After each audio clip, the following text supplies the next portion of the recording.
ठीक है। तो आज देखो हम लोगों का कौन सा मेथड है। आज हमारा मेथड है डिप्रिसिएशन के ऊपर। ठीक है।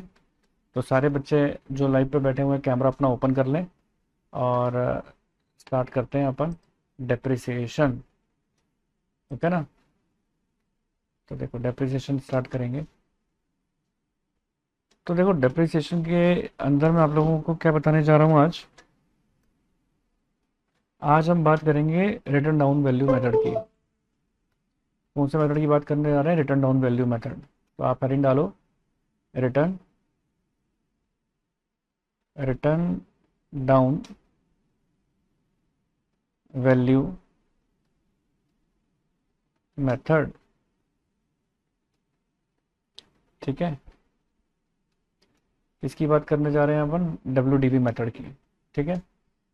जिसके कई सारे नाम होते हैं। इसको रिड्यूसिंग बैलेंस मेथड भी कहते हैं। रिड्यूसिंग बैलेंस मेथड भी कहते हैं। और क्या बोलते हैं इसको? रिड्यूसिंग बैलेंस मेथड के साथ साथ हम इसको डिमिनिशिंग बैलेंस मेथड भी बोलते हैं। ठीक है। Diminishing balance method. ओके। चलो अब अपन बात करते हैं यहाँ पर कि इसको कैसे करेंगे। हालांकि देखो मैं आप लोगों को जब पहले आपको मैंने डेफिनेशन पढ़ाया था तो उस समय मैंने आप लोगों को सारी बात बता दी थी कि किस तरीके से जो दोनों के अंदर फ़र्क होता है। अगर आपको मैं फिर से याद दिलाऊं पुराना, तो देखो मैंने आपको क्या बात बताई थी। फ़र्क क्या होता है दोनों के अंदर। ये देखो मैंने कंपेयर करवाया था कि स्ट्रेट लाइन मेथड के अंदर तो जो डेप्रिसिएशन आपकी ओरिजिनल कॉस्ट है उसी के ऊपर ही आपका डेप्रिसिएशन लगता जाएगा, लगता लग जाएगा, लगता जाएगा। लेकिन डब्ल्यू मेथड की बात करूं या डिमिनिशिंग बैलेंस मेथड की बात करूं तो आपका डेप्रिसिएशन कौन से अमाउंट पे लगता है? बैलेंस जो आपका आता है ना उस अमाउंट के ऊपर आपका डेप्रिसिएशन लगता है। जो भी आपका बैलेंस अमाउंट आता है। ठीक है। चलो अब हम बात करते हैं इससे आगे की और देखते हैं, है ना। तो अब बढ़ो।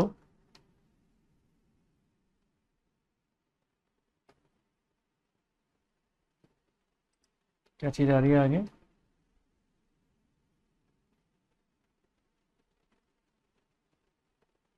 हम्म। तो देखो इसके अंदर अब अपन बात क्या करने वाले हैं कि इसका एक एग्जाम्पल लिखवाता हूँ और उस एग्जाम्पल से मैं आप लोगों को कराता हूँ कैसे होगा ये। चलो देखते हैं एग्जाम्पल। ठीक है ना। एग्जाम्पल से देखेंगे।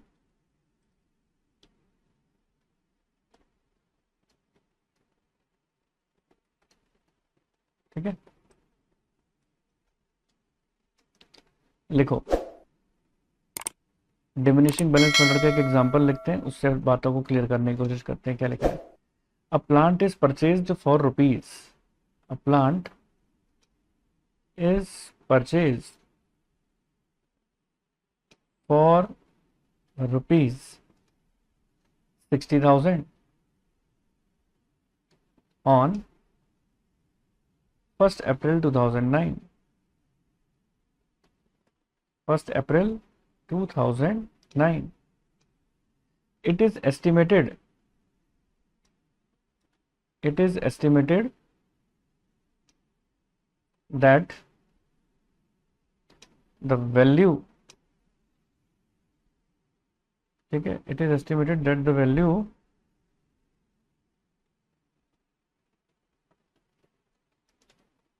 value of this plant is,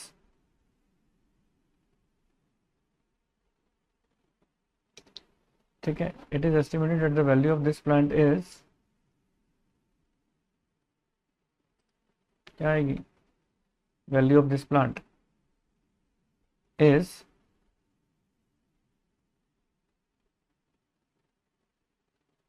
ऐसा लिखो, it is estimated at the value of this plant at the end of year. Eight the end of year. Eight the end of its working life.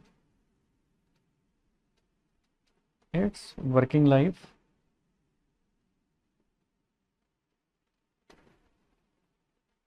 of 10 years will be 20,920। ठीक है, आगे लिखें depreciation, depreciation is to be provided at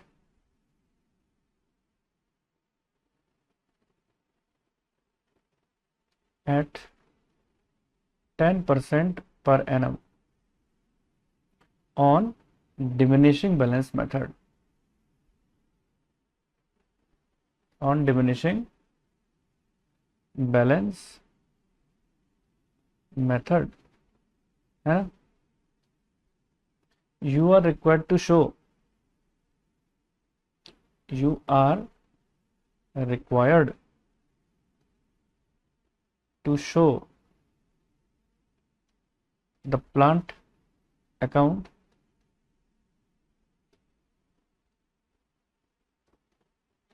for 4 years, assuming that the books are closed on 31st March, assuming that the books are closed on 31st March।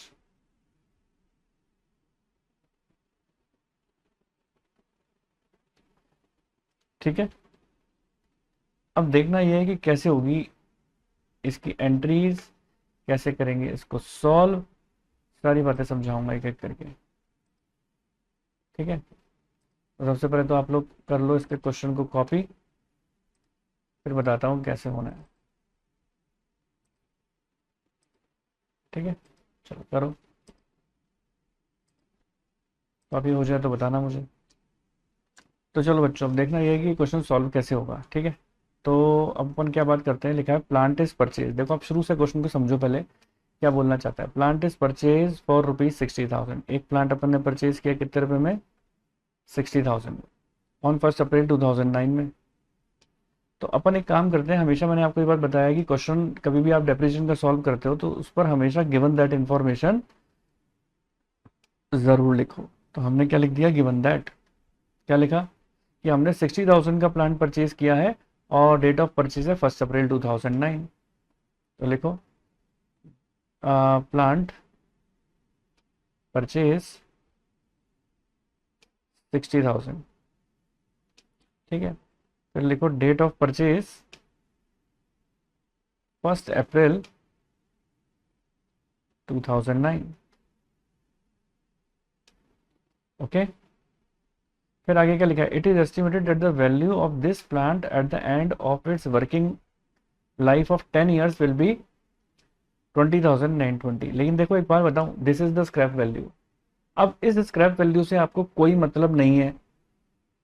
क्यों नहीं है scrap value से मतलब, क्योंकि स्क्रैप वैल्यू तब काम में आती है जब SLM मेथड होता है, स्ट्रेट लाइन मेथड होता है, और आपको रेट ऑफ डेप्रिसिएशन नहीं दे रखा होता है ना।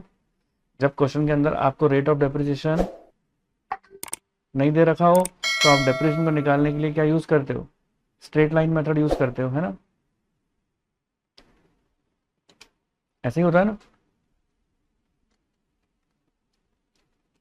तो बस मैं यही चीज बताना चाहता हूँ, यहाँ पर हमारी स्क्रैप वैल्यू का कोई मतलब नहीं है। क्यों नहीं है मतलब, क्योंकि यहाँ पर हमको रेट ऑफ डेप्रिसिएशन दे रखा है। देखो लिखा है ना, depreciation is to be provided 10% per annum on diminishing balance method. आप डिमिनिशिंग बैलेंस मेथड बोलो, WDB मेथड बोलो, रिड्यूसिंग बैलेंस मेथड बोलो, सबका मतलब एक होता है। फिर आगे क्या लिखा हुआ है, you are required to show the plant for 4 years, 4 सालों का बनाना है, और अज्यूमिंग दैट बुक्स क्लोज कब होती है, 31 मार्च पे। तो डेप्रिसिएशन की रेट लिख दो यहाँ पर, डेप्रिसिएशन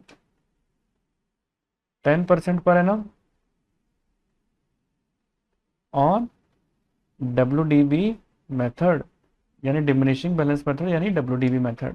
ठीक है, और क्या लिखोगे, बुक्स क्लोज ऑन 31 मार्च। क्या लिखोगे, books close on 31 March. Okay, चलो अब अपन को क्या काम करना है, यहां पर हम बनाएंगे एक फॉर्मेट। यहां अब आप लोग बना लो फॉर्मेट, इसमें लिखो डेट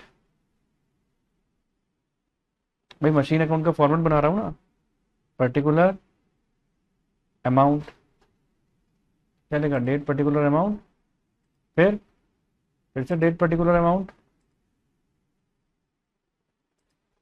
चलो फिर से लिखो डेट पर्टिकुलर अमाउंट,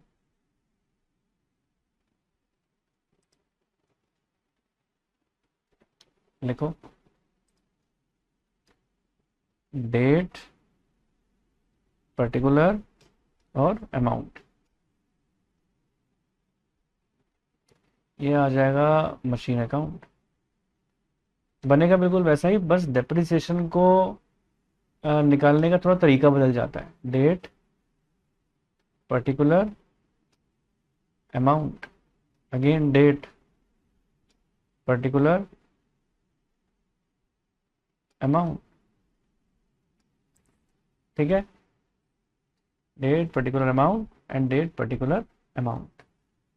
अब क्या करना है देखो आपको, इसके अंदर जब अपन मशीन को खरीदते हैं तो क्या एंट्री करते हैं, देखो आपने 60,000 की खरीदी मशीन, और कब खरीदी, 1 अप्रैल 2009 को, तो यहाँ लिख दो 1 अप्रैल 2009 टू बैंक, कितने की खरीदी, 60,000 की, ठीक है, यहाँ तक बात, कितने की खरीदी हमने, 60,000 की, यहाँ तक बात क्लियर है सभी को, कोई दिक्कत नहीं है ना।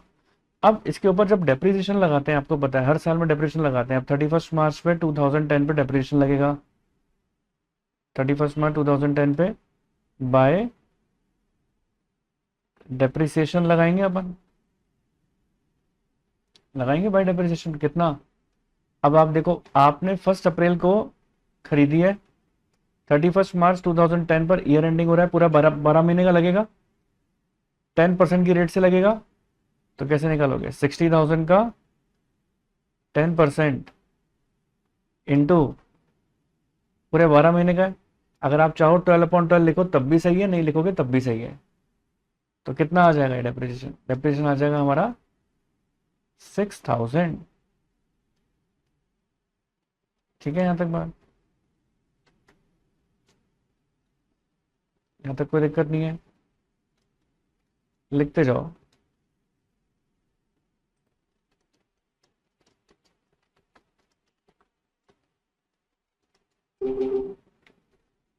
आगे, जस्ट अ सेकेंड, ये लीव कैसे हो गया देखना पड़ेगा, एक सेकेंड बच्चों रुकना।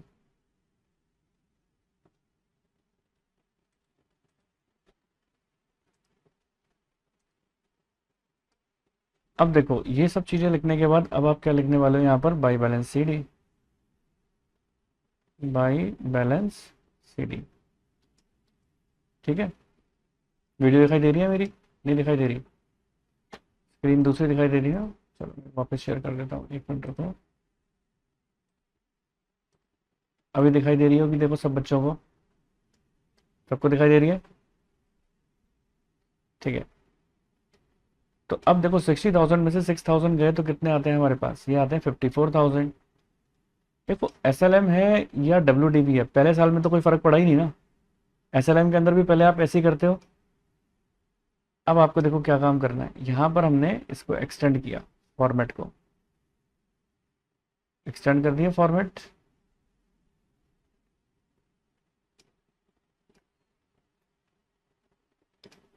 है ना, फॉर्मेट एक्सटेंड कर दो, ओके। अब यहां पर देखो ये जो मैंने बैलेंस सीडी निकाला था ना, बैलेंसिंग फिगर से, हाईलाइट कर दूं चाहो तो, ये बैलेंसिंग फिगर से निकला है। अब ये बैलेंस सीडी कहाँ ट्रांसफर हो जाता है, सीधा जाके बैलेंस बीडी में ट्रांसफर हो जाता है यहाँ पर, ठीक है। ऊपर टोटल लिख गया, देखो अलाइन जो है ना पूरा करना जरूरी है इसको, तभी ये ठीक लग पाएगा। अगर आपने इसको प्रॉपर अलाइन नहीं किया तो ये फिर ठीक नहीं लगेगा, आपको बड़ा अजीब सा लगेगा कि क्या बना दिया।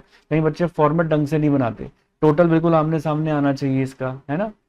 तो अब आप देखो इसको टू बैलेंस बीडी में जाके ट्रांसफर कर दोगे, अगला साल चालू हो गया, 4 सालों का बनाना है अपन को, है ना।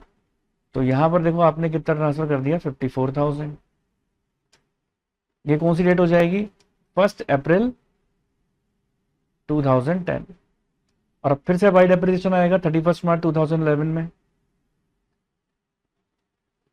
अब देखो, देखना ये है कि अब जो डेप्रिसिएशन निकालने हम जा रहे हैं ये कौन से अमाउंट पे निकालेंगे। अगर एसएलएम होता, तो मैं 60,000 पे निकालता, क्योंकि ओरिजिनल कॉस्ट मेरी कितनी है, 60,000 है। लेकिन यहां पर हम ओरिजिनल कॉस्ट के ऊपर नहीं निकालेंगे, किसके ऊपर निकालेंगे, बैलेंस वैल्यू पर। ये देखो, ये है ना आपकी बैलेंस वैल्यू, 54,000 पे निकालोगे। यही तो है डब्ल्यूडीवी मेथड, कि आप हमेशा बैलेंस अमाउंट पर निकालते हो। तो 54,000 इंटू 10/100 पूरे 12 महीने का आ जाएगा कितना, 5,400। चलिए अब देखो, नीचे कैलकुलेशन कर रहा हूं, कैलकुलेटर पे देखिएगा अब आप।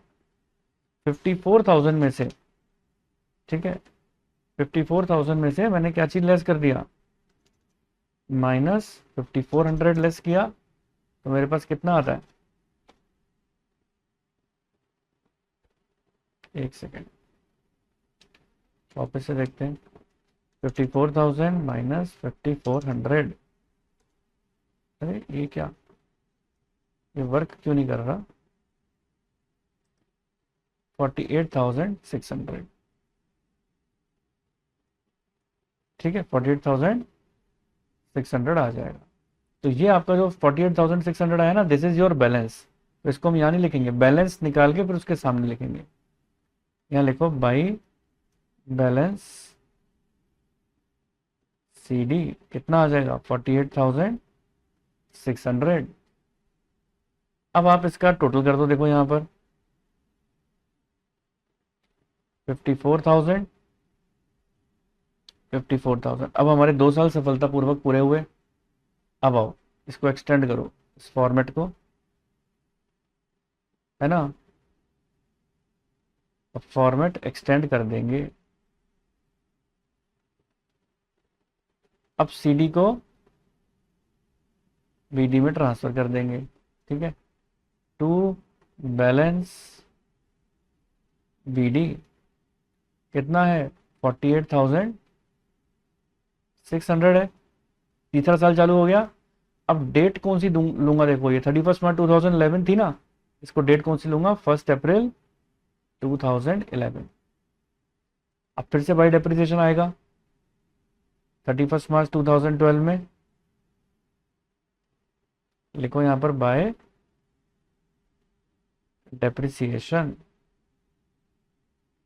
कितने अमाउंट का आ जाएगा, कौन से अमाउंट पे निकालेंगे, ऑब्वियस सी बात है बैलेंस अमाउंट पर। तो this is your balance amount 48,600, और इसी बैलेंस अमाउंट का अपन यहाँ पर डेप्रिसिएशन निकालेंगे, ठीक है। चलो 48,600 इंटू 10/100, सो सिंपल, इसमें भी कोई दिक्कत नहीं है। मैं फिर कह रहा हूँ, अगर एसएलएम होता तो आप इसको 60,000 पे ही निकालते, लेकिन अभी जरूरत नहीं है ना। तो 4860 क्योंकि क्वेश्चन में स्पेसिफाइड है ना। तो चलो अब अपन को क्या काम करना है, बैलेंस शीट ही निकाल देने। कितने साल पूरे हो गए हमारे, देखें, पहला साल, दूसरा साल, तीसरा साल, जो चौथे साल का बनाना है, एक साल और है आपके पास। तो चलो देखते हैं। अब आ जाएगा 48,600 -4860, है ना, इज इक्वल्स टू 43740। तो ये आपका बैलेंस शीट का अमाउंट आ गया तीसरे साल का। कोई प्रॉब्लम नहीं है, इजी सी बात है, इजी पीजी, इजी पीजी, कोई दिक्कत नहीं है। चलो इसको लिखो 48,600, 48,600। ओके जी, चलो अब बढ़ते हैं आगे। दूसरे टाइप की जो क्लासेस हैं उनको भी एक बार मैं चेक कर लूँ सब ठीक चल रही हैं कि नहीं, फिर आगे बढ़ते हैं। चलो सब बढ़िया चल रहा है, आगे बढ़ते हैं। अब देखो, अब हमारे पास क्या चीज़ है, और आप इसको एक्सटेंड करो,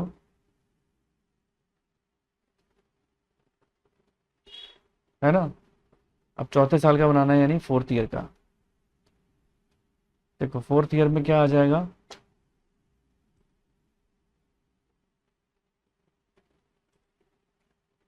फोर्थ ईयर में क्या आएगा देखते हैं। चलिए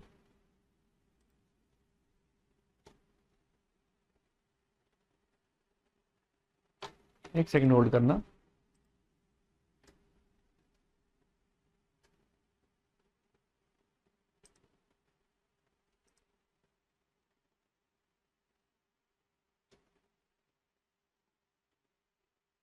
चलो फोर्थ ईयर का देखते हैं अपन। अब फिर वही बात आ जाएगी, सीडी को बीडी में ट्रांसफर करेंगे, ठीक है।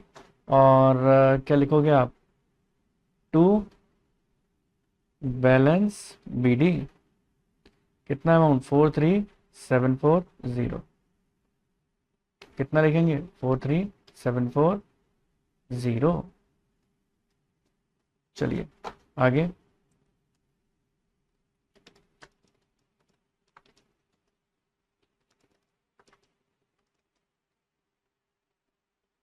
ठीक है ना, तो ये डेट कौन सी हो जाएगी अब आपकी, 31 मार्च 2012 है ना, तो 1 अप्रैल 2012। अब लास्ट ईयर के अंदर आपको क्या काम करना है यार, 31 मार्च 2013 बाय डेप्रिसिएशन। अब आपका देखो डेप्रिसिएशन कौन से अमाउंट पे आएगा, मैं फिर याद दिला देता हूँ, SLM होगा तो 60,000, और अगर WDV है तो कौन से अमाउंट पे निकालोगे, इस अमाउंट पे, पूरे साल भर का। तो ये आ जाएगा 43740 इंटू 10/100, तो ये आ जाएगा 4374, और यहाँ पर आप इसको बाई बैलेंस CD कर दोगे, ठीक है। तो बाई बैलेंस CD निकाल लेते हैं, अब कितना आया हमारा, 43740 माइनस 4374, 39366, 39366, ये आपका आंसर हो जाएगा इसका, 39366, और ये टोटल हो जाएंगे, और यहाँ पर आपका कंप्लीट हो जाएगा। देखो ये क्वेश्चन बहुत आसान था, क्यों, क्योंकि इसके अंदर WDV मेथड के साथ मैंने किसी भी मशीन को बेचा नहीं। अगर मान लो बीच में अगर ऐसा आ जाता है कि मशीन को सोल्ड भी किया, फिर आपके लिए थोड़ी सी समस्या बढ़ जाती है, अच्छा मशीन को सोल्ड किया तो उसको भी कंसिडर करना पड़ता है। बीच में मान लो अभी तो एक मशीन है, हो सकता है बीच में 2 मशीनें आ जाएं, 3 मशीनें आ जाएं, फिर और कॉम्प्लिकेशन बढ़ जाती है ना। तो उम्मीद करता हूँ यहाँ तक की बात आज सभी बच्चों को अच्छी तरह समझ में आई होगी, और समझ में आ गई तो एक बार लाइक दे दो और क्लियर लिख दो, क्लियर। तो देखो अब आती है बात यहाँ पर कि अब मैं आपको WDV मेथड के अंदर जो क्वेश्चन कराने जा रहा हूँ, WDV मेथड में जो क्वेश्चन कराने जा रहा हूँ वो कौन सा है, व्हेन एसेट इज सोल्ड। अगर आपको एसेट बीच में सोल्ड भी करनी पड़ जाती है, मतलब लिखा होता है कि एसेट सोल्ड करनी है, बीच में लिखा है, तो उस सिचुएशन के अंदर WDV के अंदर हम कैसे हैंडल करते हैं सिचुएशन को, तो वो देखो। अब आप एक एग्जांपल लिखा रहा हूं और उस एग्जांपल से समझते हैं। ये तो बात आपको समझ में आ गई ना, WDV मेथड में अगर रेसिडुअल वैल्यू दे रखी है तो वो किसी मतलब की नहीं है। क्यों नहीं है किसी मतलब की, क्योंकि रेट ऑफ डेप्रिसिएशन तो दे रखा है ना भाई, है ना। तो चलो बहुत ही आराम आराम से तसल्ली से एक एक चीज को समझते हुए चलेंगे। देखो अब आती है बात यहां पर, on 1 July 2005, on 1 July 2005, Geeta papers limited, Geeta paper limited, question लिखो, purchase the plant for rupees, purchase a plant for rupees 1,50,000, ठीक है, and paid rupees 10,000, paid rupees 10,000 as a freight on its carriage, as a freight on its carriage, okay. आगे लिखो, depreciation was provided eight 10% per annum, depreciation is provided at 10% per annum on the written down value method, पूरा नाम क्या होता है? पूरा नाम होता है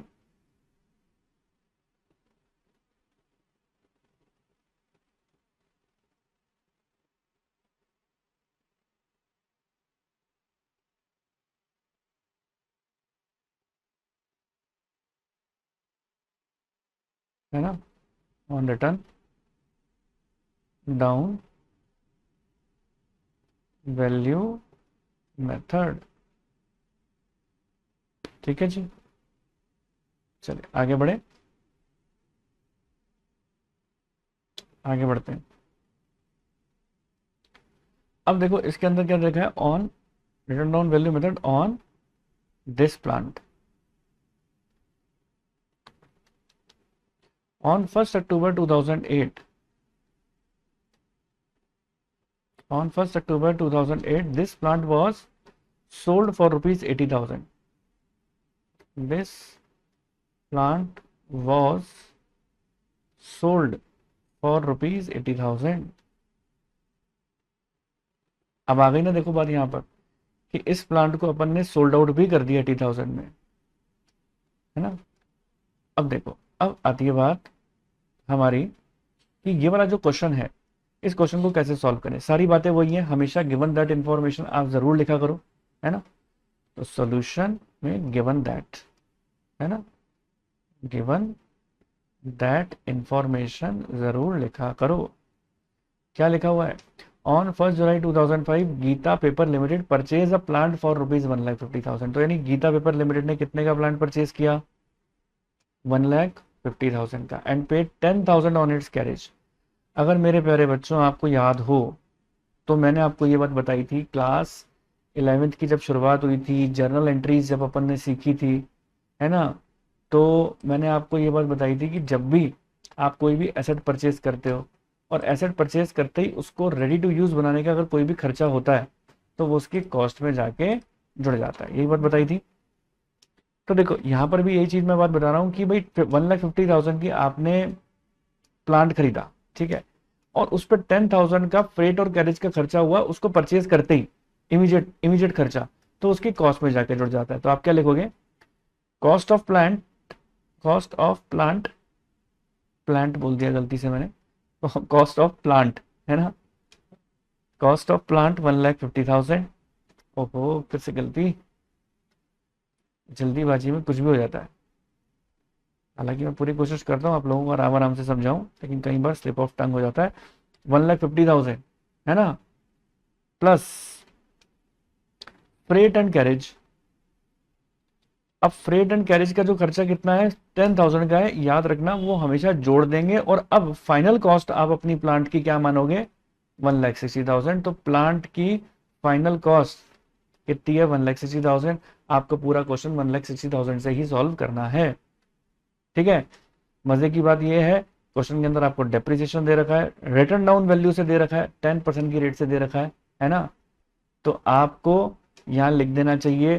देखो गिवन दैट इंफॉर्मेशन लिखने से क्या होता है, बार बार क्वेश्चन को नहीं पढ़ते, उससे क्या होता है कंफ्यूजन नहीं होता है। नहीं तो क्वेश्चन की साइज देख कर अरे सॉरी इतनी सारी लाइनें लिखी है, कोई ना कोई लाइन भूल जाते हैं। इंपॉर्टेंट पॉइंट्स हैं, क्वेश्चन में से उठाया, गिवन दैट इंफॉर्मेशन में लिख दिया, तो आप कुछ चीजों को भूलोगे नहीं, है ना।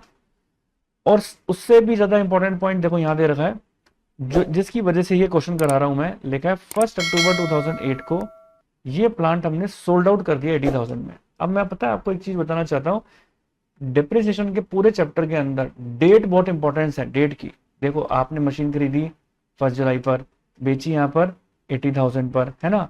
और एक चीज मैं नीचे लिखवाना भूल गया, लिखो prepare, prepare plant account for 4 years, prepare plant account for 4 years, है ना। आगे लिखो assuming that, assuming that books are closed on 31st March, books are closed on 31st March every year, every year, ठीक है। 4 सालों का बनाना है, books 31st मार्च पे क्लोज हो रहे हैं। तो ठीक है, इसको कैसे सॉल्व करेंगे, वही आप बनाओ फॉर्मेट, है ना। यहाँ डेट अलग अलग दे रखी है, इस पे बहुत ध्यान देने वाली बात है। अगर डेट साल के शुरू की नहीं है जब आपने परचेज की, बीच की है, तो वहां पर डेप्रिसिएशन के मंथ्स भी बदल जाएंगे। इस वाले क्वेश्चन में ऐसा ही है कुछ। Date particular amount, again date particular and amount, है ना। तो date particular amount, date particular amount लिख दिया। चलिए आगे बढ़े। तो देखो आगे क्या आ रहा है, मशीन, मशीन अकाउंट, क्या लिखो, date particular amount, again date particular and amount. ठीक है जी। अब क्या काम करना है आपको, आपने देखो 1 जुलाई को परचेज किया था 1,60,000 की मशीन। 1,60,000 कैसे हुआ मैंने बता दिया था, कैरेज जुड़ने के बाद हुआ ना। तो 1 जुलाई 2005 पे मानो आप, 1 जुलाई 2005 की डेट है, टू बैंक करके कितने की परचेज कर ली, 1,60,000 की। ईयर एंडिंग कब हो रहा है, 31 मार्च। अब इसका ईयर एंडिंग 31 मार्च 2005 नहीं 2006 होगा। ठीक है, बाई डेप्रिसिएशन करके लिखोगे, क्या लिखेंगे, बाई डेप्रिसिएशन करके। ठीक है। अब एक चीज का ध्यान रखो बच्चों, जो मैं समझाना चाह रहा हूं, देखो ये डेट है 1 जुलाई 2005 की, और ये 31 मार्च 2006 की। डेप्रिसिएशन 1,60,000 पे लगेगा, यहां तक तो बात ठीक है। 10% की रेट से लगेगा, ये बात भी ठीक है, लेकिन कितने मंथ का लगेगा, जुलाई से लेकर मार्च तक का। पिछले क्वेश्चन में नहीं था ऐसा, पिछले क्वेश्चन में आपने अप्रैल में परचेज की थी, तो अप्रैल से लेकर मार्च तक 12 महीने हो रहे थे, तो कोई दिक्कत नहीं थी। यहां 12 महीने नहीं हो रहे, आप गिन लो, जुलाई, अगस्त, सितंबर, अक्टूबर, नवंबर, दिसंबर, जनवरी, फरवरी, मार्च, कितने हो गए, 5 और 4 9, 9 मंथ्स हो गए। तो इंटू 9 ÷ 12। अब देखो नीचे पोडियम के ऊपर देखो कैलकुलेशन चल रही है, तो लिखो 1,60,000, क्या है, 1,60,000,